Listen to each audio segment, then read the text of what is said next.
Our days became a sad routine. Every morning, our dad left for work without saying much, and our mother barely spoke to her. Ajoke felt lonely, spending all her time at home and missing the joy of school. She had often sit by the window side, watching other kids walk by in their blue striped uniform, and wished she could go back. One afternoon, her mother sent her to the market to buy few things. As Ajoke walked, she noticed a group of girls in familiar uniform up her head. It was Bimpe and her friends. Ajoke tried to avoid them, but they saw her first. "Look who it is, the girl who got herself kicked out," Bimpe said.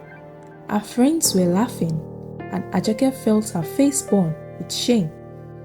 She kept her head down, walking past them as quick as she could, fighting back with tears. When she got home, she went straight to her room, dropped to her knee and prayed to God. "Please help me. I feel like everything has gone wrong, but I need the truth to come out," Ajoke said. A few days later, Ajoke was surprised to hear a knock on the door. It was David, a quiet classmate she hadn't spoken to much. He looked serious and said, "Ajoke, I need to talk to you. I know you didn't steal Bimpe's macet. I saw her putting it in your bag that day, and I was so scared to speak up then." Ajoke's heart felt lifted. Finally, somebody was standing by her side. David agreed to help Ajoke, and together they visited the principal's office the next day. David explained what he had witnessed, and soon, other classmates began sharing their own observation. Several students have overheard Bimpe talking about framing Ajoke then. One girl nervously added, "I even saw her putting something in Ajoke's drink once during break time. I thought it was a prank." The principal's face darkened. "This is more than a prank, it's extremely serious." After gathering all statements, the principal called Bimpe into his office with her parents.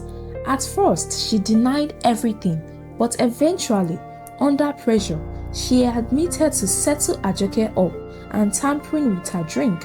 Her parents looked shocked and ashamed, realizing how far she had gone to harm someone else. The school had made a decision. Bimpe was expelled on the spot. The principal offered a heartfelt apology to Ajoke and her family, acknowledging the unfairness she had endured. When Ajoke returned to school, she was welcomed back with warm smiles from her classmates. She felt a huge sense of relief, knowing the truth had finally come out. Her dad, who had been disappointed before, hugged her tightly and apologized for doubting her. This time, Ajoke knew she had survived something tough and learned the value of staying true to herself. Her parents finally apologized to her for not believing in her from start. They realized they had been too quick to judge and promised to always trust her from now on. Her dad admitted that he shouldn't have doubted her, and her mom was sorry for not noticing all the signs that Ajoke was struggling with. They even told her that if she ever felt sick or something wrong, she should always let them know. Ajoke felt relieved knowing her parents had finally understood everything. This was the closure she needed, and it marked a new start for her and her family, built on trust and understanding. And that is the end of Ajoke's story. It shows us that no matter how hard things get, the truth always finds a way to come out. Thank you for following the journey of Ajoke.